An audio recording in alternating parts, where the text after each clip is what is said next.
lo que quisiera compartir esta noche con ustedes es un pasaje en Mateo capítulo 11, versículo 12. Y el autor de Mateo dice las palabras que Jesús habló. Y Jesús está respondiendo a unos mensajeros de parte de Juan el Bautista que le estaban haciendo algunas preguntas. Y usted puede leer todo el pasaje después, pero en el versículo 12 dice: desde los días de Juan el Bautista hasta ahora, el reino de los cielos sufre violencia y los violentos lo arrebatan. El reino de los cielos ha venido avanzando, dicen otras versiones. Los violentos la conquistan por fuerza. Y Jesús hablaba y decía este pasaje porque Él introducía esta noción del reino de los cielos en la tierra. Y Él decía, desde Juan ha comenzado a establecerse el reino de los cielos aquí en la tierra, y va avanzando a medida que gente violenta, y en esta palabra violenta no tiene que ver con la idea de violencia que nosotros tenemos, una idea negativa, sino gente violenta en el sentido de esforzada, gente que va un poco más allá, gente que da un poco más de lo que normalmente se da, que se esfuerza un poquito más. Y esa gente, dice, comienza a establecerlo y a arrebatarlo y a conquistarlo. Y no se detuvo en los tiempos de Jesús, sino que hemos visto que el reino de los cielos, es decir, el reino de Dios, se ha venido estableciendo en la tierra en distintas épocas, ciudades, lugares, familias, naciones enteras, a lo largo de 2000 años. Pero la idea es que para que ese reino de los cielos sea conquistado, sea establecido, el hombre y la mujer debe actuar con una violencia positiva, es decir, con una entrega mayor, con una forma, un estilo de vida de rendirse mucho más que los demás. Unos capítulos atrás, en Mateo 5, no lo vamos a leer, Mateo 5, 6 y 7, Jesús habla y presenta lo que conocemos hoy como el sermón de la montaña o el sermón del monte. Y Jesús pone los estándares de ese sermón tan alto y dice: sé perfecto como tu Padre es perfecto. Entonces, Él dice, para poder ser perfecto como tu Padre es perfecto, debes darlo todo. Y pensaba mucho estas últimas semanas para poder compartirles la palabra y para poder trazar una forma y un camino para la congregación. Porque cada congregación, cada iglesia y la iglesia del Señor tiene que tener un camino marcado para poder transitar, es decir, un norte a donde quiere ir. Usted seguramente, si ve prédicas y sermones en todos estos días de enero, la gran mayoría de los ministerios y pastores, ellos comienzan sus primeras prédicas presentando cuál va a ser la hoja de ruta, la hoja de trabajo de la iglesia durante ese nuevo año o los años siguientes. Y yo varios años oraba a Dios y decía: Señor, ¿qué hacemos el año que viene? O sea, ¿qué hacemos? Y sinceramente, yo nunca sentí que Dios me haya dicho nada. ¿Para qué les voy a mentir? Entonces yo no decía nada, porque si Dios no dice nada, ¿yo qué tengo para decir? Pero Dios fue haciendo de todas maneras. Dios fue dándonos, gracias también a la vida de nuestros pastores, también fue marcándonos el camino y fuimos aprendiendo un montón. Y en diciembre del año pasado, como todos los años, volví a orar por lo mismo, diciendo: Señor. Y esta vez entendí algo, o por lo menos creo que recibí algo de Dios y quisiera compartirles. Todos estamos de acuerdo que el año pasado fue un año totalmente atípico. Todos estamos de acuerdo de que nadie se lo esperaba a principio de año. Hoy podemos esperar cualquier cosa, pero en enero del año pasado, en esta misma fecha, nadie esperaba nada. Todos esperábamos un año súper positivo, un año de súper bendición y súper todo. Todos los gobiernos, las economías, las empresas, todos esperaban un año excelente. Definitivamente no lo fue para algunos en realidad, para otros podemos decir, como agradecimos en el último culto del año pasado, para otros fue un año excelente. Hay gente que acá desde este púlpito dijo: yo doy gracias a Dios por la pandemia y por el coronavirus. Si nos escuchan otras personas y digan: están locos. Bueno, fue un año excelente para muchos, especialmente para los hijos de Dios. Lo que estamos de acuerdo es que el mundo nunca más será igual. Es decir, no hay vuelta atrás de lo que ha comenzado a suceder en el mundo. Y nosotros acá en Iguazú de repente no nos damos tanta cuenta de la realidad en la que se está viviendo. Pero Romina hablaba con una amiga nuestra del Chaco hoy, y ellos en la congregación donde ellos están hace 8 meses, desde abril, que no tienen reuniones. Cerraron las puertas de la iglesia y no sé, cada uno viva como puede. La mayoría de las congregaciones de otras provincias están así. Mendoza está así, San Juan está así, gran parte de Córdoba está así. Nosotros acá no sufrimos tanto todavía, o en ese sentido. Entonces es como que fueron unos meses medio raros, pero después ahí medio que volvimos a un grado de normalidad. Pero déjeme decirle que el mundo entero ha cambiado. La forma de pensar de las naciones han cambiado.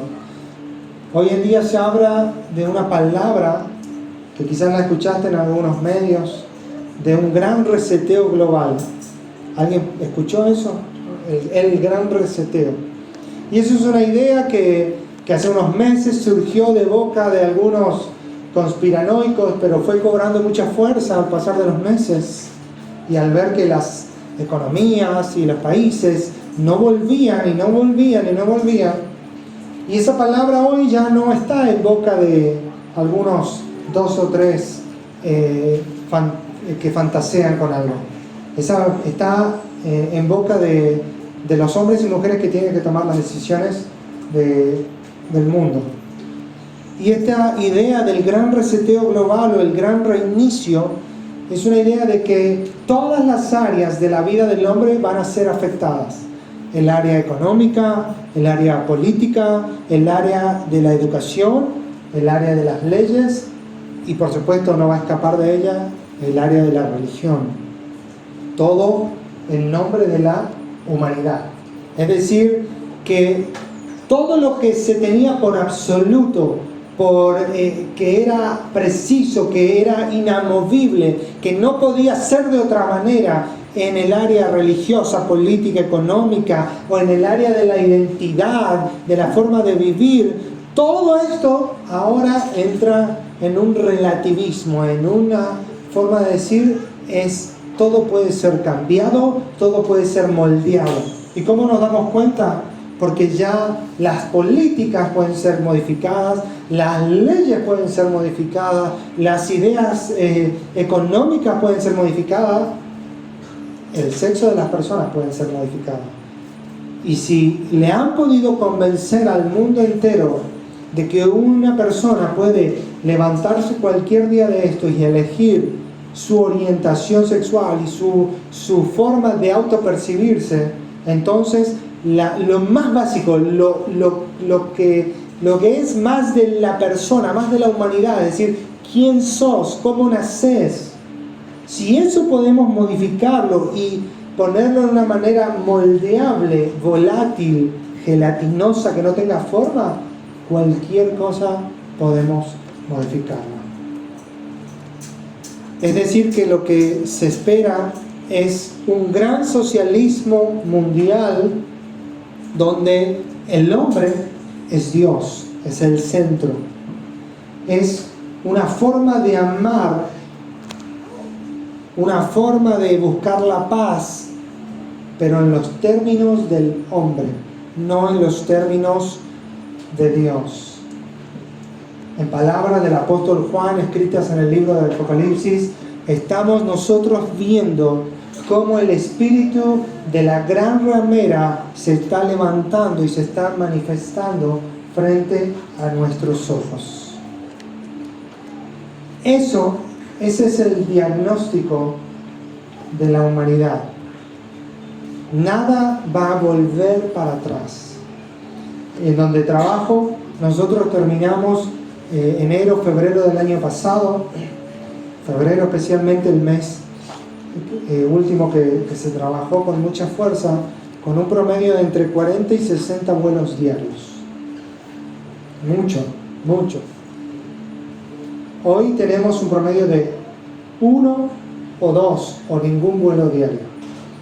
Y los cálculos son que podrían llegar a pasar 5 años antes de que volviéramos a los niveles de enero y febrero del año pasado, en los mejores cálculos optimistas. Es decir, el mundo ha cambiado. El mundo no va a ser igual. Si estamos esperando a que termine la cuarentena para que después podamos volver a nuestra corrida de toda la vida, olvídese. Eso no va a volver. Porque van a volver nuevas leyes, nuevas restricciones, nuevas maneras de ser identificado. Vamos a tener que convivir en un mundo donde vamos a necesitar permiso para un montón de cosas. Permiso para esto, permisos para lo otro, autorizaciones para acá. Movernos va a implicar que estemos bajo un cierto grado de control, porque los gobiernos aman eso. Y cualquier excusa es buena para controlar. Entonces, esto es el mundo que se viene. Este es el mundo, no el que se viene, perdón, en el que ya estamos y el que avanza. Ahora, Satanás y el mundo no fueron los únicos que han estado trabajando, porque Dios también ha hecho grandes cosas el año que pasó. Primero que todo, se han catalizado todos los escenarios. ¿Entiende ese verbo catalizar? Se usa mucho en la construcción o en la carpintería. En la carpintería, por ejemplo, cuando vos necesitas que algo, por ejemplo un pegamento, lo aplicás a la madera y necesitas que en lugar de que se pegue en 12 horas, 24 horas, que se pegue en mucho menos tiempo, se usa algo que se llama un catalizador, que es como un pequeño polvo. Y ese catalizador hace que la reacción química de ese pegamento sea tan rápido que en 1, 2 o 3 horas eso está totalmente pegado. Se lo usa, en la construcción se lo conoce como acelerantes. Por ejemplo, no es lo mismo en las construcciones grandes, no hacen el cemento como lo podemos hacer por acá. Ellos usan cemento con acelerante. Entonces, hoy cuando construían la torre donde trabajamos, yo veía que un día ellos encofraban, por ejemplo, toda una pared gigantesca y cargaban todo con los hierros, y estaba todo y cargaban, y al otro día desencofraban todo y seguían construyendo. Y yo decía, ¿pero cómo?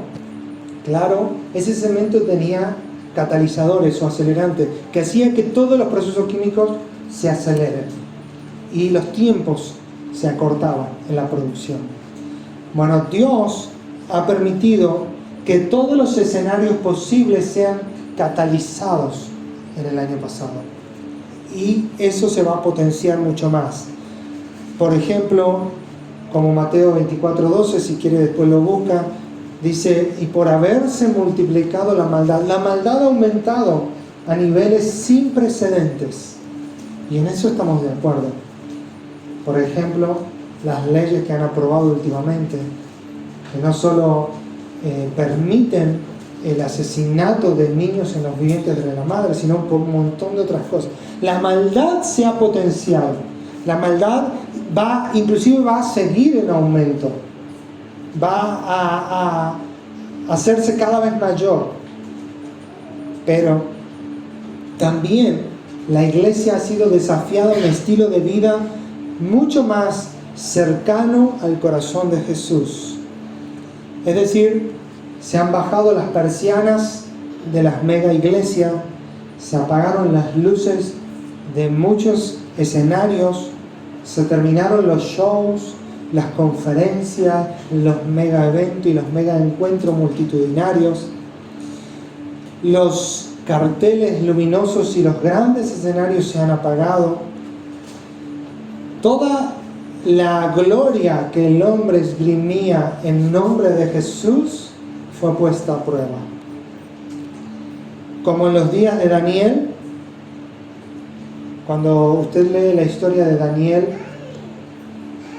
en donde está la historia de la escritura de la mano en la pared, y Belsasar le llama, creo que está en el capítulo 5 o 6, le llama para que interpreten la escritura, y la escritura dice Mene, Mene, Tekel, Uparsin, y Daniel le da la interpretación, es decir, una mano, la mano de Dios escribiendo esa frase, y le dice: tu reino ha sido pesado y fue hallado falto. Y ahí le da: esta noche van a tomar el reino. Y los medios y los persas esa noche atacan y matan a los babilónicos y conquistan la gran ciudad de Babilonia.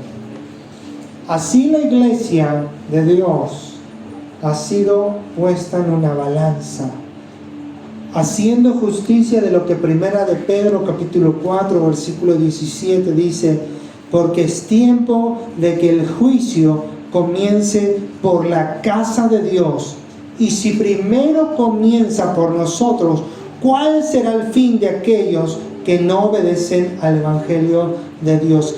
Toda actividad cristiana mundial ha sido puesta a prueba y hemos sido desafiados a encontrarnos en nuestras propias casas y familias pastoreándonos unos a otros.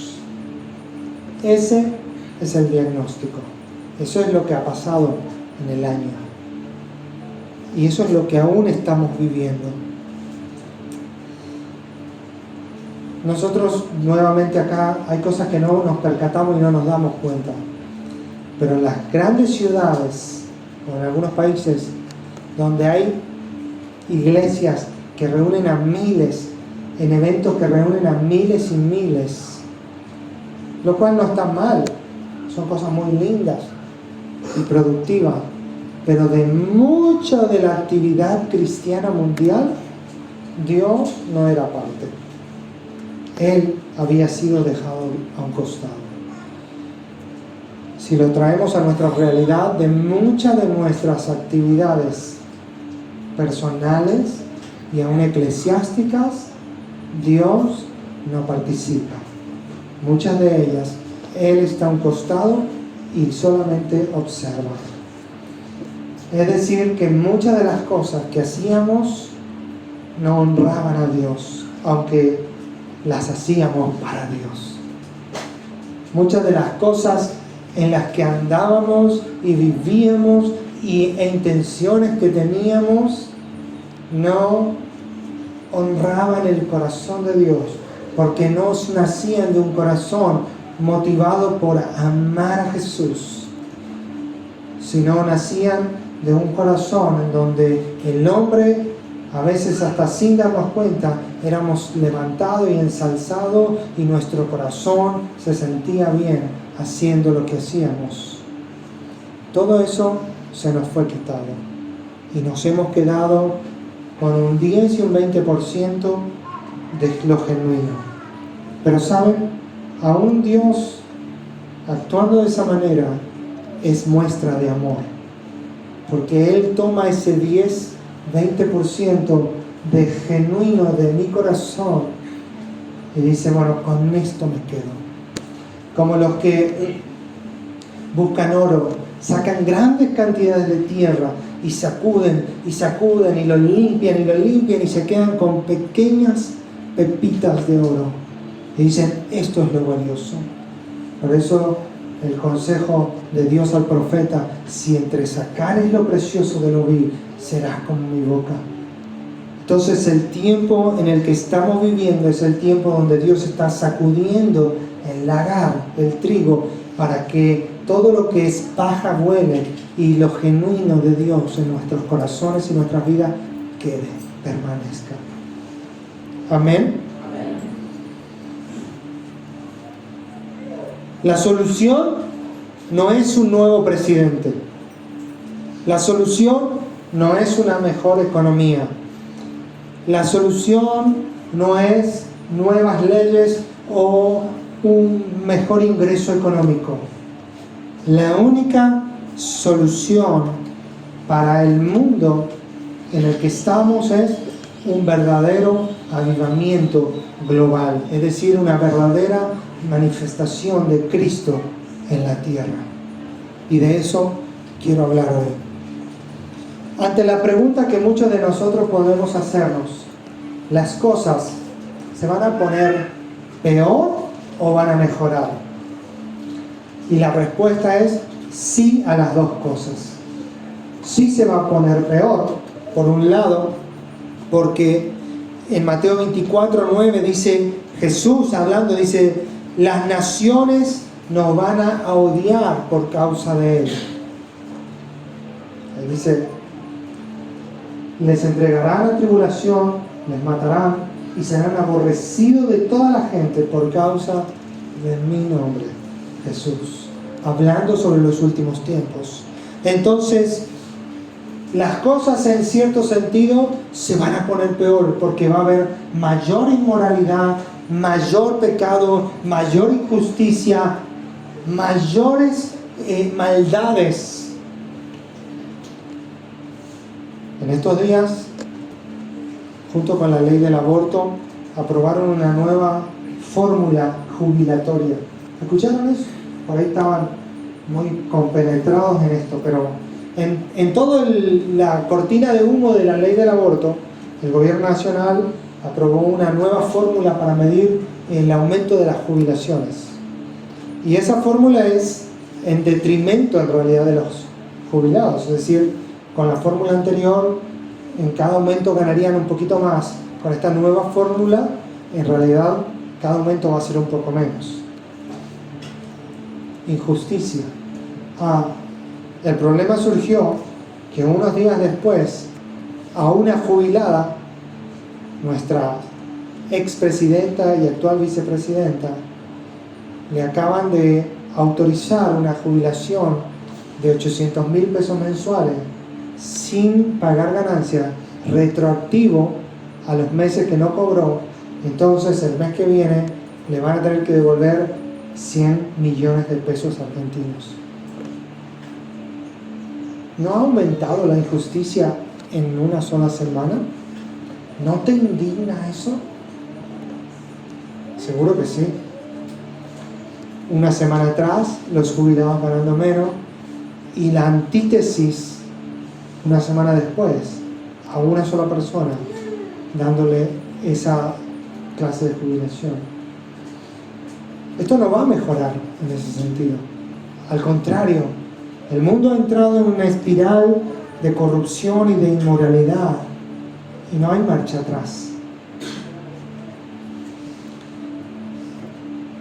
Nuestra única solución es una vida y una iglesia avivada con las características de Jesús palpables y reales, no en una forma exagerada. Y cuando hablo de un avivamiento, y después voy a explicar qué es, según la Biblia, un avivamiento, no hablo de una exageración humana o carnal. Avivamiento no es subir más el volumen de los instrumentos. Avivamiento no es invitar a un super pastor que venga y nos haga llorar y que nos haga hablar en lenguas y cosas copadísimas. Eso todo está bueno. El avivamiento o hay o no hay, o está o no está. Yo me río de ahí. Hay un pastor en Estados Unidos que dice el avivamiento de la calle Broadway, dice. No lo voy a mencionar porque no tiene caso. Pero y hacen muchas cosas muy bonitas, muy lindas, porque ellos ayudan filantrópicamente a muchos lugares en el mundo. Destinan muchísimo dinero e impactan con sus sermones a muchísima gente. Y yo hablaba esos días, no sé si con Romy o con quién era, decía, eso, según la Biblia, no es un avivamiento. Porque hay muchos otros hombres y entidades y asociaciones que también tienen el dinero suficiente y también ayudan a muchísima gente. Eso no es un avivamiento. Un avivamiento no se autopromociona, no se pone el título, el avivamiento de la calle fulana. Ese eslogan marketinero que vende muy bien fue tomado de un verdadero avivamiento, un avivamiento genuino que ocurrió en Estados Unidos en una calle que se llamaba Azusa en los años, a ver, no quiero mentir,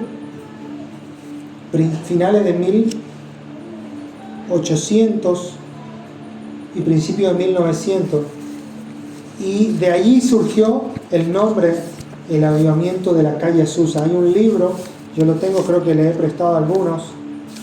Entonces hoy ustedes van a encontrar en un montón de lados el avivamiento de tal cosa, pero no según los parámetros bíblicos.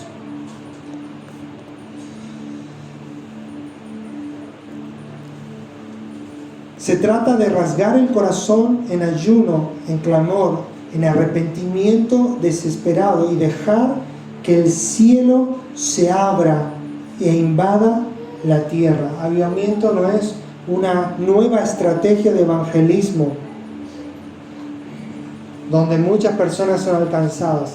Avivamiento es cuando Jesús viene literalmente a un área geográfica con su espíritu y manifiesta su gloria en ese lugar, y nada es lo mismo.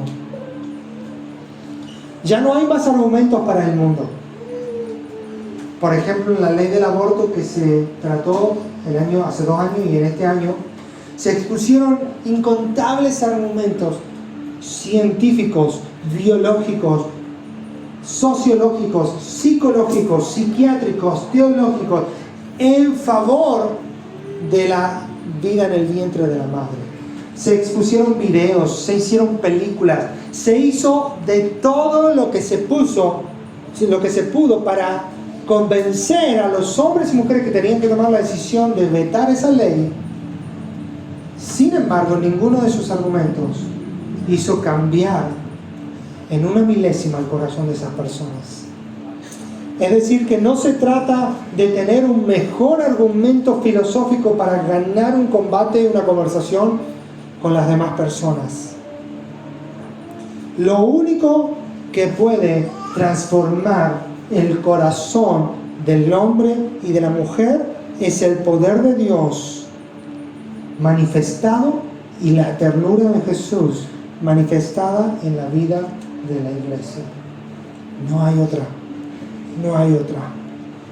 En Juan capítulo 16, versículo 8 dice, hablando sobre el Espíritu de verdad o el Espíritu Santo, dice, y cuando Él venga, el Espíritu venga, quien ya vino y hoy opera en medio nuestro, convencerá al mundo de pecado, de justicia y de juicio. La presencia del Espíritu Santo expone el corazón de la gente, nos muestra qué tan vacío estamos, qué tan vacíos están los argumentos del mundo, y nos revela qué tan cerca está Dios de nosotros y cuánto nos ama y nos busca, y qué tonto éramos, si se quiere decir, viviendo la vida de pecado que vivíamos.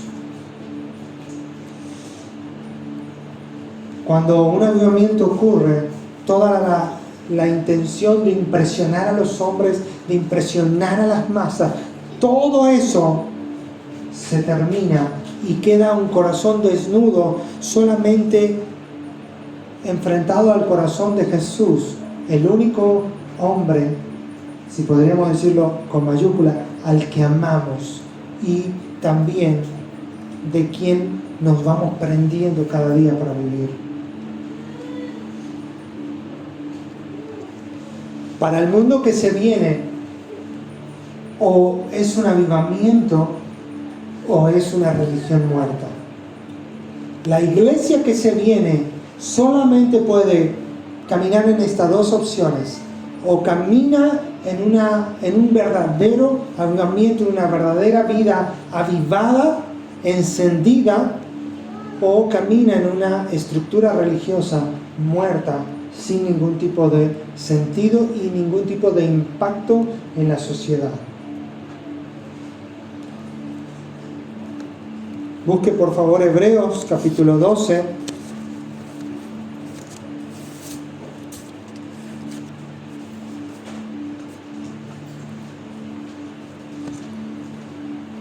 Y Hebreos 12 continúa la exposición del autor del capítulo anterior, y en el capítulo anterior habla sobre lo que conocemos como los héroes de la fe. Si alguna vez leyó Hebreos, en el capítulo 11 aparecen los héroes de la fe.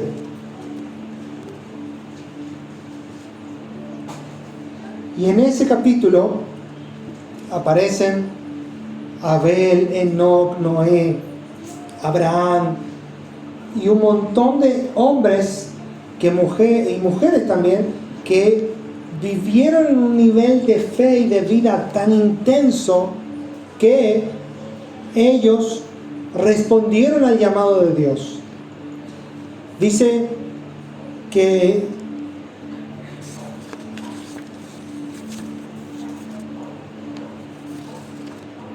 en uno de ellos dice que vivieron como extranjeros. Dice, eso está, extranjeros y peregrinos. Muchos de ellos vivieron como extranjeros y peregrinos. Dice hacia el final, dice que el mundo no era digno de ellos. Estos héroes de la fe murieron aserrados, como se considera que murió el profeta Isaías. Murieron apedreados otros, en persecución, enfrentaron fieras, leones. Ellos conquistaron ejércitos, tuvieron hijos en su vejez, vivieron en un nivel de fe tan alto y tan grande, tan poderoso, que dice que el mundo no era digno de la vida de estos hombres. Y el autor de Hebreo en el capítulo 12, versículo 1, se vuelve hacia nosotros, hacia vos, hacia mí. Y dice lo siguiente: por tanto, nosotros también, teniendo alrededor nuestro tan grande nube de testigos. ¿Qué testigos son? Los hombres de Hebreos capítulo 11. Despojémonos de todo peso y del pecado que nos asedia y corramos con paciencia la carrera que tenemos por delante. Versículo 2.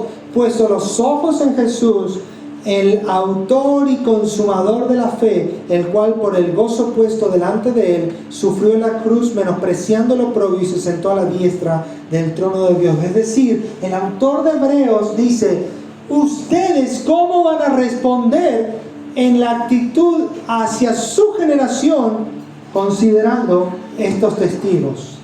Es decir, es como que si te meten a la cancha y te ponen en la tribuna a todos los grandes futbolistas de la historia, desde Messi, Ronaldo, Maradona, Pelé y cuantos otros, y te los ponen a todos y te dicen: bueno, pero este partido te toca jugar a vos. ¿Cómo vas a jugar? Básicamente el autor hace eso.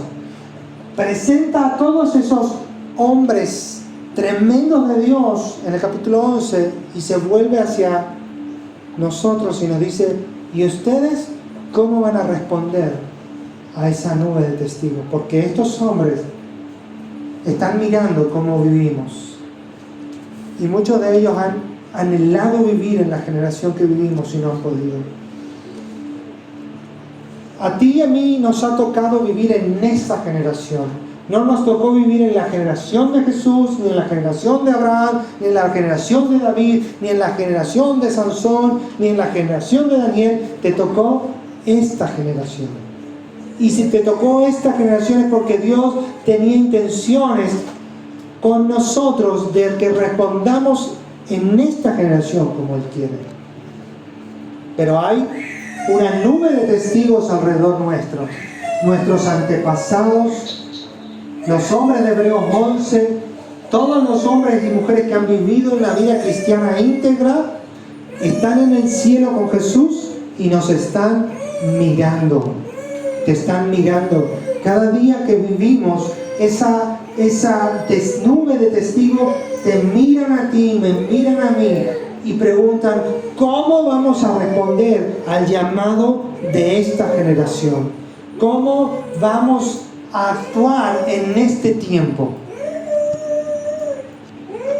Y saben, si me analizo a mí mismo, estos hombres deben tener una gran decepción conmigo. Deben tener y deben decir, pero Fabián, si tenés todos los recursos de la historia a tu disposición, si tenés todas las comodidades de la historia a tu disposición, si tenés el mejor tiempo y la mejor época a tu disposición, y nosotros respondemos tan tibiamente al llamado de Dios, por intimidad, por búsqueda. Esta generación es la generación que mejor ha vivido en toda la historia de la humanidad, ¿saben? Podremos tener mucho o poco dinero, comer cosas más o menos, pero somos la generación que mejor ha vivido. Somos la generación que mejor sistema de salud ha tenido en toda la historia, que mejor comodidad de transporte hemos tenido en toda la historia, que mejor forma de vestirnos hemos tenido en toda la historia. Somos la generación que se puede asear todos los días, que puede bañarse todos los días, que puede comer todos los días, que la generación que menos esfuerzo tiene que hacer para trabajar. Esta generación, al menos en este sector del mundo, somos la generación más privilegiada. Somos la generación que tiene libertad religiosa, que puede reunirse, que puede orar, que puede pararse en una plaza y predicar. Somos la generación que tiene televisión cristiana, eso jamás existió en la historia, que tiene radio cristiana, jamás existió en la historia, que tiene acceso a la Biblia tan fácilmente. Sin embargo, somos la generación que menos lee la Biblia, que menos asiste a las reuniones, que menos ora, que menos estudia la palabra y que menos compromiso tiene con Dios y con la intimidad con Dios. Somos la generación que más vueltas da para obedecer las leyes de Dios. Somos la generación que disfrutamos de una misericordia mucho mayor que las anteriores. Somos la generación que pueden venir tiempos a la iglesia y allá a la calzada ven si se bautizan, si se rinden a Dios, y en el mayor de los descaros todavía te dicen, todavía no estoy listo, no estoy preparado. Somos la generación a quien Dios más paciencia le tiene. Somos la generación que más ha jugado con las cosas de Dios, que ha amado el mundo y ha dicho que ama a Dios también. Somos la generación a la que más pecados se nos ha perdonado. Somos la generación que ha tenido más oportunidades. Sepamos también que seremos la generación que mayor juicio recibirá. Porque Jesús dijo, al que mucho se le da, mucho se le va a demandar. Las personas vienen a la iglesia, leen la palabra de Dios y se toman años en obedecerla. Cuando quieren la obedecen, porque todavía no estoy listo, porque todavía no me siento preparado. ¿Creen que eso honra a los hombres y mujeres que son nuestros testigos en el cielo mirándonos? Hombres y mujeres que han vivido literalmente con una hoja de la Biblia. Hombres y mujeres que se han tenido que aprender pedazos, porciones de las Escrituras y luego comérselas para que no les descubran que tenían una Biblia en su poder. Cuando esos mártires en el cielo nos miran a nosotros, qué terrible desilusión seremos para ellos. Por eso créanme cuando le digo que o un avivamiento o nada. Y el autor de Hebreos dice, da 3 cosas que le vamos a hacer bien sencillas y rápidas para no entrar. 3 formas de responder. Primero, dice, despojándonos de todo peso. Todo aquello que es un peso, un obstáculo para correr la vida espiritual, tienes que quitarlo, tienes que sacarlo. Familia, amistades, hobbies, gustos, preferencias, todo eso que te impide correr hacia Cristo, tienes que cortarlo. Noviazgos, amigos, lugares que frecuentas, cosas que miras en tu celular, cosas que comemos, cosas que bebemos, palabras que usamos. Tienes que ser determinante y como con una espada cortar eso, despojarnos de todo peso. Segundo, y del pecado que nos asedia, quitarnos el pecado. Hay una doble función entre que Dios me quita y yo entrego el pecado. El Espíritu nos fortalece para despojarnos del pecado. No es que va a venir una varita mágica y Dios te va a sacar todas las ganas de pecar. No ocurre así. Es una actitud de ir a Dios y decir, Señor, aquí está mi estilo de vida pecaminoso y las cosas que yo quiero hacer y que te ofenden a ti, te las entrego. Y como Pablo dijo, cada día morir. Todo lo que sabemos que está mal y lo hacemos porque nos gusta y no podemos evitar de hacerlo, tiene que ir cada mañana a la cruz y morir allí. Señor, yo sé, me conozco, sé que en mí hay reacciones, actitudes, tendencias pecaminosas, te las traigo a la cruz para que mueran un día y otro día y otro día y otro día, hasta que el pecado está tan debilitado en nosotros que no tiene más poder ni gobierno sobre nosotros.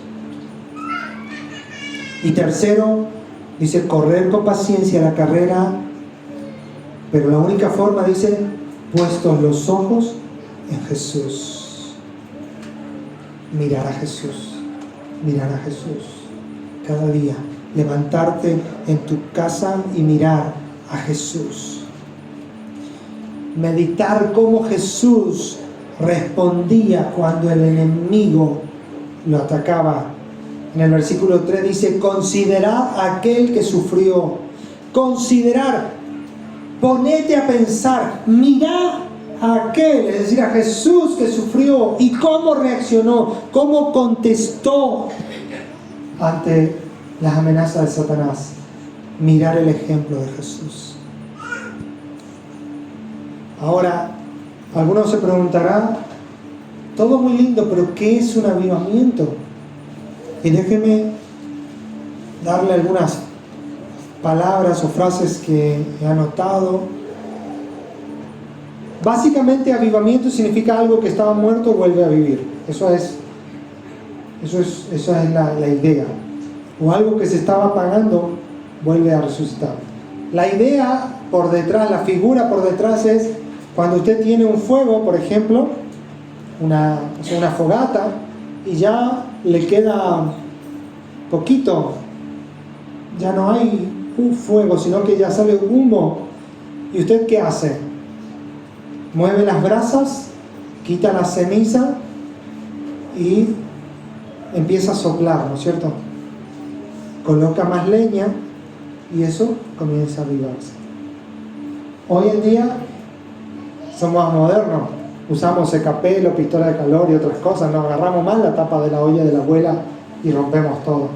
Que vieron que antes se hacía así, ¿no? Hoy ya evolucionamos. Pero cuando están allá en el campo, en el lugar donde, qué sé yo, no hay esas opciones, se saca la ceniza, se pone madera nueva, leñita y se sopla. Eso es avivado. Eso es avivamiento. En su figura, en su idea. Pero ¿qué significa para Dios y para la Biblia Según Hechos capítulo 3, verso 19, Pedro dice, ve tiempos de refrigerio. Lo podríamos llamar temporadas divinas donde Dios manifiesta abiertamente su poder y el reino de su Hijo Jesús al derramar su Espíritu Santo a través de la proclamación apostólica. Es decir, un avivamiento es cuando Dios el Padre abre los cielos literalmente sobre una región, sobre una ciudad, sobre un espacio y le muestra a ese lugar, como mostró en el bautismo de Jesús, este es mi Hijo amado, Él es el Rey. En definitiva, nosotros, cada uno de ustedes, en mayor o menor medida, ha vivido un avivamiento. ¿Por qué? Porque cuando no conocías a Jesús y el Evangelio fue presentado y algo se quebró en tu corazón y de repente entendiste, como me decían unos hermanos y amigos días atrás, entendimos lo que era la Navidad y ahora ninguna Navidad va a ser igual para nosotros, porque antes se trataba de lo que comíamos y cómo nos vestíamos, pero ahora se trata de una persona. Y eso es un avivamiento en la vida de alguien. Es decir, lo que estaba muerto de Dios comenzó a vivir. Ahora, cuando hablamos de un avivamiento, estamos hablando de que en un lugar geográfico Dios interrumpe. En un área, puede ser un barrio, un suburbio, una intendencia, una provincia, puede ser una nación. Dios interrumpe. Y Dios unge a hombres y a mujeres y habla a través de las vidas de ellos. Como ahí en Hechos 2:37 dice que las palabras de Pedro, en la NTV dice, traspasaron el corazón de ellos, dice. Al oír esto se compungieron, dice la Reina Valera. Y la Nueva Traducción Viviente lo traduce, las palabras de Pedro traspasaron el corazón de la persona. Un avivamiento es una muestra de Dios en pequeña escala de lo que va a ser la tierra cuando Jesús reine. Porque, ¿sabe? Déjame decirle, Jesús va a volver y Jesús va a reinar sobre esta tierra. Y cuando Él reine, lo que vemos en esas imágenes, en esos momentos de avivamiento, va a ser pero en toda la tierra. Se va a cumplir plenamente lo que Joel 2:28 dice, y toda la tierra será llena del conocimiento de la gloria de Dios. Es decir, que un avivamiento es que Dios adelanta algo de la era venidera, de lo que va a venir más adelante, lo trae a nuestra actualidad y nos muestra.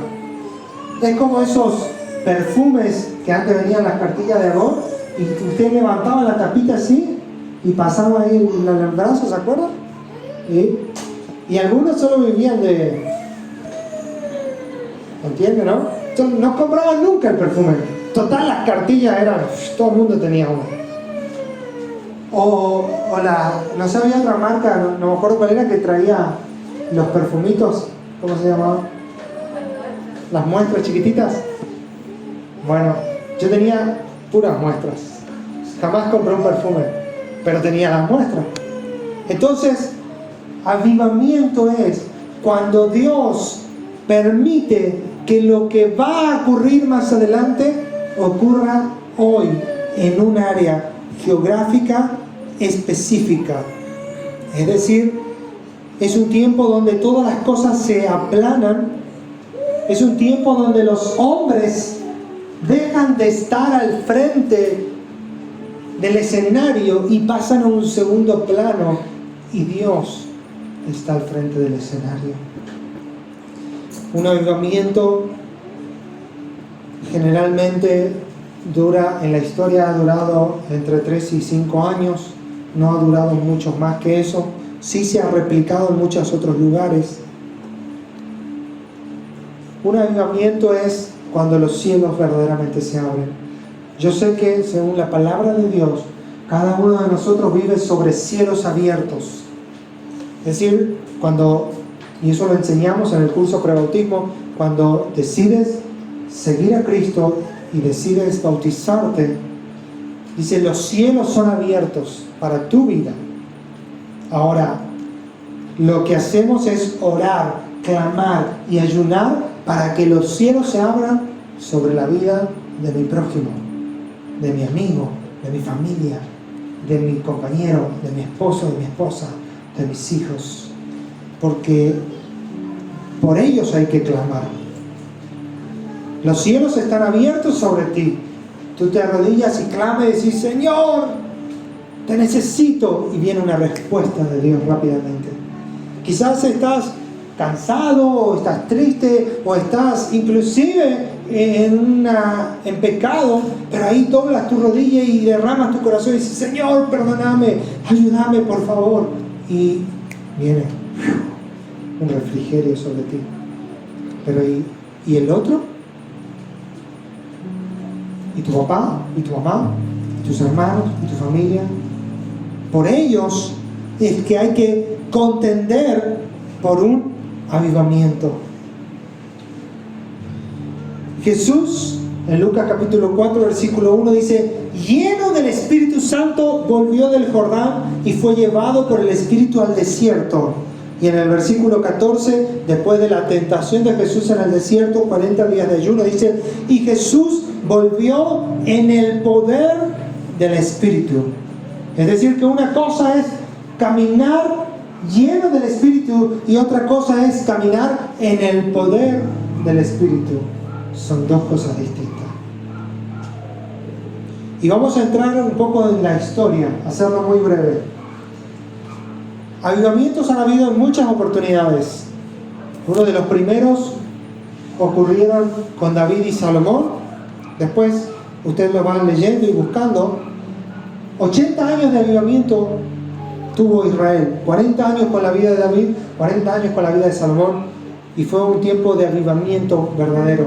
Dice que había un coro de entre 3.000 y 4.000 hombres que toda la mañana levantaban a Jerusalén con cánticos de alabanza y adoración. David se armó un coro multitudinario que a eso entre las 4 y las 5 de la mañana salía. Jerusalén no era muy grande, y por las calles de Jerusalén comenzaban a cantar y adorar. ¿Te imaginas lo que era comenzar el día así? En el templo había 24/7, 24 horas todos los días, adoración y alabanza, adoración y alabanza, adoración y alabanza, por 40 años, en el tabernáculo y después en el templo de Salomón. Israel vivió un avivamiento en los tiempos de Josafat, eso está en Primera de Reyes, capítulo 22, en los tiempos de Ezequías, Segunda de Crónicas, capítulo 29, en los tiempos de Josías, un niño de 8 años, Segunda de Crónicas 34, Israel vivió avivamiento en los tiempos de Esdras, en los tiempos de Nehemías, Israel vivió avivamientos con Daniel, uno de los últimos. Y el mayor de los avivamientos lo tuvo en los tiempos de Jesús. Jesús fue un avivamiento para ese tiempo. Por 3 años y medio, Satanás no pudo operar donde Jesús se movía. Por 3 años y medio Satanás intentó matar a Jesús y no pudo hacerlo hasta que Jesús dio su vida a él. Cantábamos recién, ¿no? Los ciegos verán por ti, los sordos oirán, los cojos saltarán, los muertos vivirán. ¿Por qué no ocurre si lo cantamos? Porque eso ocurre en las temporadas de avivamiento, aunque Dios lo puede hacer en todo tiempo y en cualquier momento.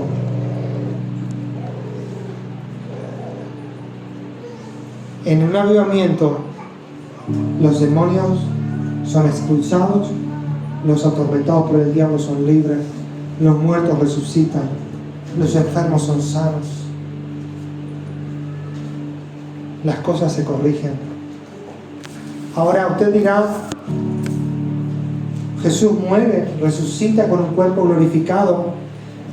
Y saben, no fue suficiente. No fue suficiente. Jesús les dijo a sus discípulos: vayan y esperen. Eso está en Lucas 24:49 y en Hechos capítulo 2. Vayan al aposento y esperen a ser revestidos del poder de lo alto. Y ellos fueron, los discípulos, 120 en número, y comenzaron a orar y a clamar y a ayunar durante 10 días, hasta que de repente dice un viento, dice Hechos capítulo 2, un viento llenó toda la casa y comenzaron a hablar en nuevos idiomas. Y se para Pedro y da un sermón, el primero en su vida. 3.000 personas se convierten. Y después a los par de días se vuelve a parar en la puerta del templo y vuelve a predicar de nuevo. 5.000 personas se convierten. Y los 120 ahora eran 8.120 convertidos, y una revolera de curiosos por todos lados. Y comenzaron a vivir una temporada tan intensa que dice que le ponían a los enfermos en la orilla del camino para que Pedro, cuando pasaba, pudiera orar por ellos y tocarlos para que sean sanados. Y si no podía orar o tocarlos, por lo menos su sombra les tocase. Y tocaba la sombra de Pedro, tocaba el cuerpo de las personas enfermas y eran sanadas. No estoy inventando, está todo en Hechos, ¿eh? Si buscamos no terminamos más, pero si lea y después se va a dar cuenta. Como Pedro oraba por el de este lado y el sol daba para allá, entonces el de otro lado también era sanado. Tomaban las prendas o paños o pañuelos que los apóstoles oraban, y eso llevaban, y los enfermos eran sanados en el contacto con la ropa. Por supuesto hubo una persecución tremenda también, pero ese fue la inauguración de un avivamiento para la iglesia del primer siglo. Hubieron otros, solo les mencionaré algunas fechas. En lo que quedó registrado como un primer gran avivamiento, eso fue en Alemania y después en Inglaterra, en 1729 hasta 1742. No podemos entrar en esos detalles. Hubo un hombre que se llamaba John Wesley y otro que se llamaba George Whitefield, que fueron hombres que llevaron un impacto tremendo a sus naciones. El segundo gran avivamiento ocurrió en 1750 hasta el 91 por toda Europa y se trasladó a los Estados Unidos. Hubo en Estados Unidos ya un gran avivamiento en 1800, 1830, 1840, y en el 1850 hasta el 1900 hubo por 50 años una manifestación de Dios tremenda en Estados Unidos. La reina de Inglaterra, en un momento, hablando de un predicador que se llamó Charles Spurgeon, dijo: le tengo más miedo a la oración de Spurgeon que a todo el ejército de Francia. Hubieron otros en Estados Unidos, en Nueva Zelanda, a lo largo del mundo. También lo hubo uno en Argentina, ¿saben? En 1953, 1954 y los años posteriores vino un evangelista norteamericano que no tenía que venir él, tenía que venir otro, pero le mandaron a él. Se llamaba Tommy Hicks. Hay videos inclusive en internet de esto. Y este hombre, en esos años no se podía predicar el evangelio. Las iglesias más grandes tenían 30 o 40 personas en Argentina, y este hombre va y tiene una entrevista con el general Perón, quien estaba de presidente en ese tiempo, ora por él, una enfermedad que tenía, es sanado, y las puertas del estadio Atlanta, capacidad 45.000 personas, son abiertas, la radio y la televisión para hacer la publicidad. Eso duró 2 meses, esa campaña, y se tuvieron que trasladar al estadio, si no me equivoco, de Ferro, que tenía 80.000 personas de capacidad, para poder seguir. Y dice que todos los días eran multitudes y multitudes llegando a los estadios. enfermos, paralíticos, muertos y de todos los colores que habían. Y salían camiones enteros de muletas y sillas de ruedas, llevándose todo, porque todas eran sanas. A 30 cuadras de distancia, donde los parlantes podían llegar, la sanidad ocurría. En la radio, las sanidades ocurrían en las casas. Fue un tiempo donde la iglesia de 30 o 40 personas, que había muy pocas, explotó literalmente. Se cerraron los bares, se cerraron los casinos, se cerraron los cines. Si usted camina por Buenos Aires, usted va a ver muchas iglesias que son en cines o en ex cines, porque cerraron los cines y las iglesias compraron los cines para poder hacer su iglesia. En Posada hay una ahí por la calle Lavalle, hay dos en realidad, que son de más o menos esos tiempos. Cuando Dios toca un lugar, en Uganda hubo y hasta ahora está viviendo un tiempo de avivamiento, un lugar de pobreza y miseria extrema. Dios está transformando Uganda. Ni sabía usted que existía ese país, pero ahí está, búsquelo. Y en Guatemala, en una ciudad que se llama Almolonga, más o menos en la década del 70, una pareja de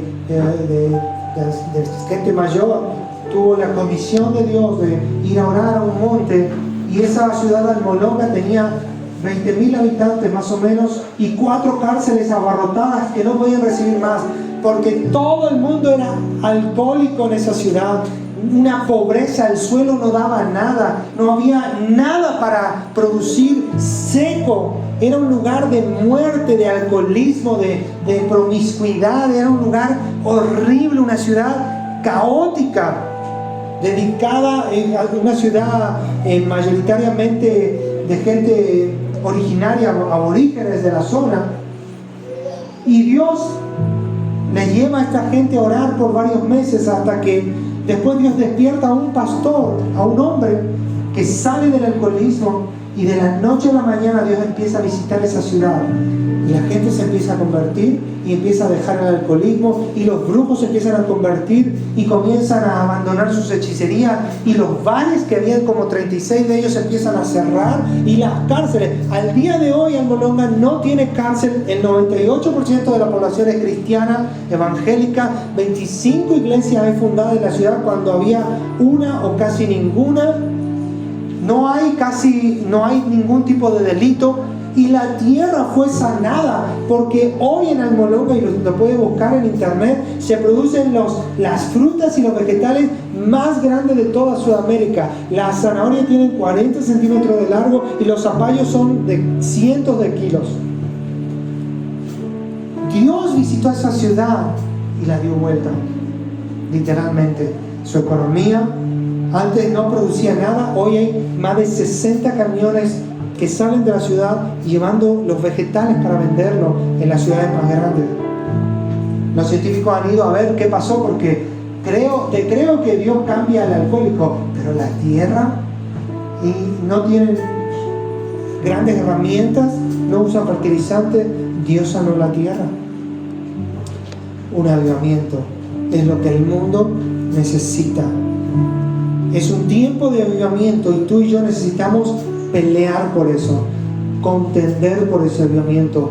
Contender significa hacer junto con Dios el esfuerzo, luchar para que eso ocurra, porque eso es lo que Dios quiere que ocurra. Mateo capítulo 9, versículo 15. Y acá viene la tarea. Recién ahora viene la tarea, lo que tú y yo tenemos que hacer de ahora en adelante. Versículo 14, Mateo 9, 14.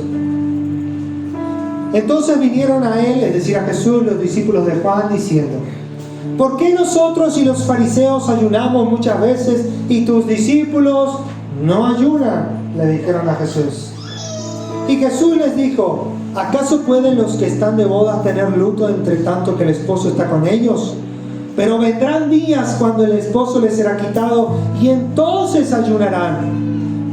Preste atención a lo que sigue. Nadie pone remiendo de paño nuevo en vestido viejo, porque tal remiendo tira del vestido y se hace peor la rotura. Ni echan vino nuevo en odres viejos, de otra manera los odres se corrompen y el vino se derrama y los odres se pierden. Pero echan el vino nuevo en odres nuevos y lo uno y lo otro se conservan juntamente. Jesús estaba en un tiempo de transición, sus discípulos iban a enfrentar un tiempo de transición. Nosotros estamos en un tiempo de transición. Y para poder enfrentar los tiempos que se vienen, los tiempos de transición, vamos a tener que contender por este avivamiento y vamos a tener que usar la herramienta más poderosa y única que Jesús dejó, que es el ayuno. Este versículo que leímos está ligado al verso 15, dice: cuando yo les sea quitado, ellos van a ayunar. Ahora yo estoy con ellos, yo ayuné por ellos, pero cuando yo me vaya, ellos van a ayunar. Y la idea detrás del ayuno no es solo ayunar para que los cielos estén abiertos, sino ayunar porque extrañamos a alguien. Lo que Jesús les estaba diciendo: ellos van a llorar porque me van a extrañar a mí, porque no voy a estar con ellos. El esposo les va a ser quitado, porque lo compara con una boda. El esposo se va a ir y ellos van a llorar. Mateo 9 se trata de que cuando nuestros deseos por Jesús están tan disminuidos, están tan bajos, están tan poco intensos, Mateo 9 nos da un permiso para ir a ayunar y decir: Jesús, te extraño, te necesito que enciendas mi vida. El ayuno despierta pasión por el único hombre al que debemos amar con todas nuestras fuerzas. Cuando no tienes ganas de orar, de venir a la iglesia, cuando no tienes ganas de amar a Dios, métete a ayunar y orar. ¿Cómo generamos un odre nuevo en nuestras vidas? Ayunando. Es tiempo de dejar nuestra glotonería. Verdaderamente esta generación vamos a tener que arrepentirnos porque adoramos la comida. Nunca una generación tuvo tantas fotos en su celular de comida. Esta generación vive para la comida, gasta fortunas en la comida. Lo hacemos mucho más de lo que en verdad necesitamos. Y el ayuno rompe con ese espíritu de distracción que nos tiene atado a la comida y nos mete a buscar la única comida que en verdad satisface, y es encontrar a Jesús y recibir su poder para poder transformar el mundo. Los tiempos de transición solamente vamos a poder atravesarlos a través de un estilo de vida de ayuno y de adoración. Un estilo de vida inclinado a los propósitos de Dios, una rendición total hacia Él, un respirar de búsqueda de santidad, una comunión ininterrumpida con Dios. La vida del Evangelio es un camino, no te olvides de esto, angosto, estrecho. Es un camino donde el cristiano tiene que dar todo. El cristiano que no da todo, no es cristiano. Y cuando hablo de dar todo, no me refiero a dar nuestro dinero exclusivamente, aunque eso seguro que también va a ser parte. Dar nuestro tiempo, dar nuestra fuerza, dar nuestras horas, dar nuestra mentalidad, dar nuestra fuerza juvenil, dar todo lo que somos en pos de alcanzar a alguien, que es a Jesús. Morir al resto rendir todo. Jesús dijo, no pueden ser mis discípulos si no renuncian a todo, si no toman su cruz cada día y no me siguen, si no renuncian a madres, a padres, a hermanos, a la vida, no pueden ser discípulos, dijo Jesús. Y no estoy hablando de odiar ni de no juntarnos, estoy hablando de que nuestro corazón está tan inclinado a amar a Dios que no hay nada ni nadie que nos pueda desenfocar ni distraernos de eso. Cualquier otra oferta, cualquier otra alternativa nos parece tan vulgar y barata porque hemos conocido algo mejor. Es como cuando tú conoces, no sé, una banana de esas de la zona que son tan dulces y tan ricas y tan inigualables, y de repente alguien va ahí en la verdulería y te quieren ofrecer esas bananas del Ecuador grandes, magníficas, gigantescas, y el que es de acá sabe, no, a mí dame esta que encima sale más barato, porque sabemos que esa otra banana no tiene ni el sabor, ni la textura, ni la gracia que las bananas que en la zona se producen, ¿no? ¿Pasa así? Y la otra te sale 300 pesos el kilo y esta te la venden por 50. Cuando conoces a Jesús y lo genuino de su amor y de lo que Él nos ama y de cuánto Él, como Romina decía al principio, nos reclama amarlo, nada que no sea lo verdadero puede confundirte ni distraerte. Ni amistades, ni relaciones, ni las cosas de este mundo, ni la comida, ni lo que bebes, ni tu trabajo. No quiero decir que no se trabaje, pero no vives para tu trabajo. Trabajas para vivir, y con lo que te da para vivir, vives y eres agradecido. Y tu tiempo, minuto que te sobra, tu mente está conectada al Padre. Si queremos ser un odre nuevo, nos va a costar todo.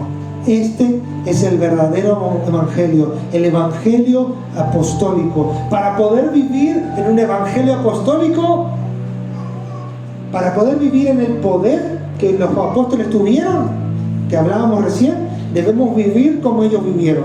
Y para vivir como ellos vivieron, tenemos que ver lo que ellos vieron. Y para ver lo que ellos vieron, tenemos que ayunar, porque el novio nos ha sido quitado. Por eso Jesús les dijo, un día el novio les será quitado y ellos vayan a ayunar. Va de nuevo, para caminar en el poder de los apóstoles hay que vivir como ellos vivieron, dando todo. Y para vivir como ellos vivieron, tenemos que ver lo que ellos vieron, a Jesús. Y para ver lo que ellos vieron, tenemos que ayunar y llorar y clamar y derramar nuestro corazón, porque el novio nos ha sido quitado. Hoy está el Espíritu Santo de Dios en nosotros, pero anhelamos la presencia de Jesús. Todo lo que hagamos de ahora en más, todo lo que cantemos, todo lo que enseñemos en las reuniones de mujeres, todo lo que platiquemos con los hombres, todo lo que hablemos, todo lo que oremos aquí, todo lo que la iglesia haga de ahora en más tiene que estar enfocado en una sola cosa: conocer más a Jesús, vivir por Él y clamar por un avivamiento para nuestra ciudad. Iguazú no tiene otro remedio. O clamamos para que esta ciudad sea verdaderamente impactada y verdaderamente viva un avivamiento de Dios, o nuestra ciudad en los años siguientes va a recibir la ira de Dios. Y esto es muy serio lo que les digo. Las ciudades de la tierra van a recibir dos cosas: o misericordia o juicio. Las ciudades de la tierra van a ser visitadas en los años siguientes por Dios de una u otra manera, en avivamiento o en juicio. Y yo no quiero que Iguazú sea visitada en juicio, quiero que sea visitada en avivamiento. Pero no van a ser los otros los que oren, tengo que ser yo, tienes que ser tú. Verdaderamente, y con la mano en el corazón, dejemos de juzgar al cristiano, dejemos de juzgar al evangélico, dejemos de juzgar al religioso.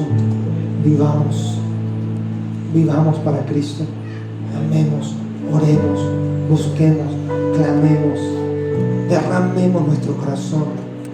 Cuando viene a la oración, cuando ora en su casa, cuando viene a un ensayo, cuando viene a una reunión, tome su tiempo y diga: Señor, mi ciudad te necesita.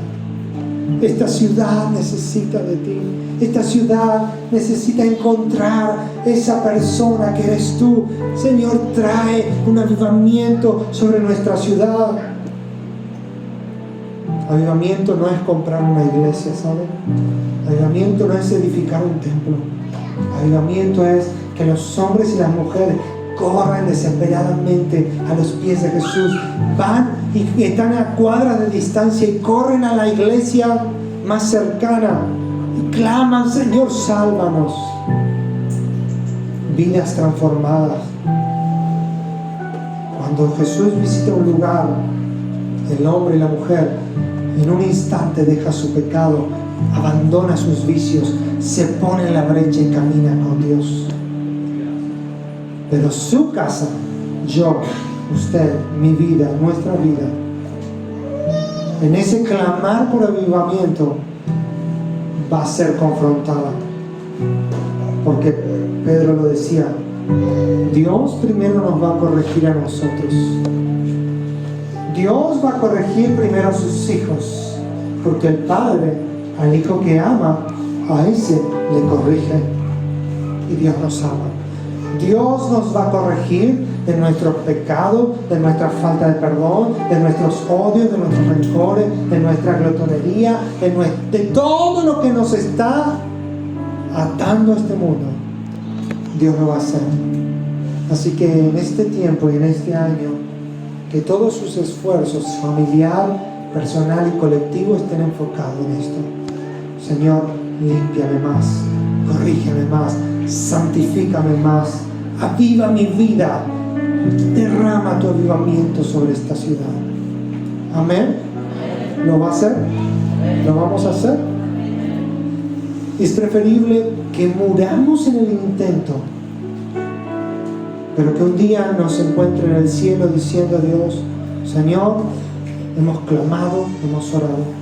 No podemos producir un avivamiento, no se confundan. No es que con mucho clamar vamos a forzar el brazo de Dios. No. Quizás ocurra, o quizás nunca ocurra. Quizás tome un año o tome 10 años. Pero mientras eso no pase y mientras haya vida, clamamos, como David oró por el hijo que tuvo con Betsabé. Él sabía que ese niño iba a morir, pero él dijo: mientras el niño todavía estaba con vida, yo clamaba, oraba y ayunaba, quizás Dios le perdone la vida. Murió el niño, pero él dijo: mientras había opción, todavía clamaba. Entonces, mientras haya opción para Iguazú, mientras haya opción para esta ciudad, clamemos, derramemos el corazón. No esperes por otro, por la otra iglesia, por el otro pastor. No esperes tienes que hacerlo tú, por los jóvenes, por los niños, por los hogares. Amén. ¿Te animas a ponerte de pie y orar? Decir: Señor,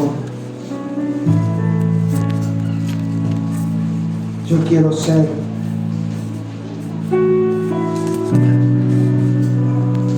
un hombre, una mujer que clame.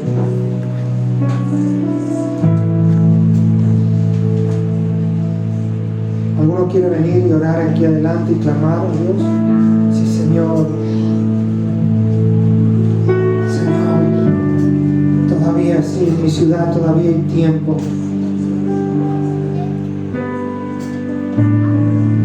Yo quiero clamar, Señor. Tienes que dejar la vergüenza a un costado. Tienes que dejar el temor. Decir, Señor, hacerte cargo. Decir, yo quiero ser ese odre nuevo.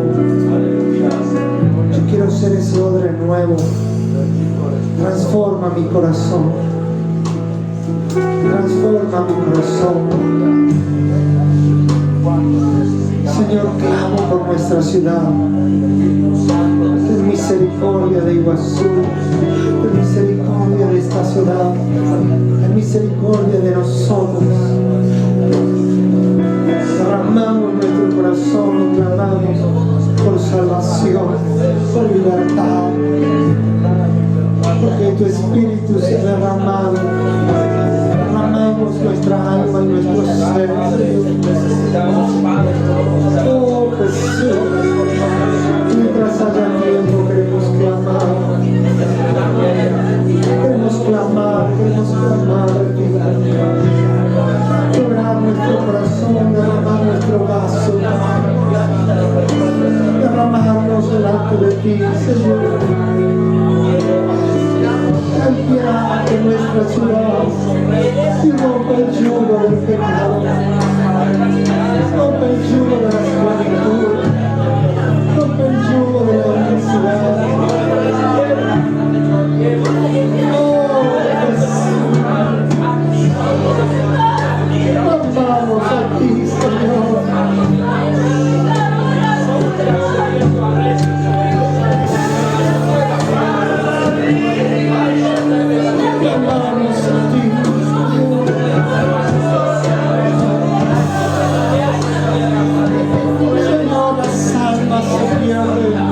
La ciudad se pierde. El enemigo se avanza. Quiero el yugo de oscuridad, de tiniebla, de pecado, Señor. La libertad de los cautivos. Enciende esta ciudad, avívanos.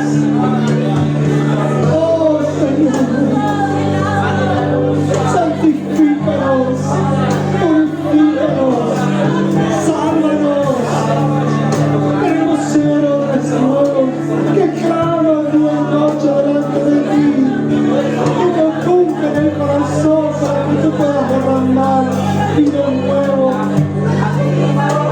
Señor, un espíritu de clamor, de ayuno, de intercesión, un espíritu de búsqueda. Un espíritu de que tu palabra salga de tu boca. Clamamos, Señor, quebrantamos nuestro corazón. Ten piedad, ten piedad, ten piedad, ten piedad. Aleluya. Ten piedad de nuestra ciudad. Ten piedad de nuestra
Gracias.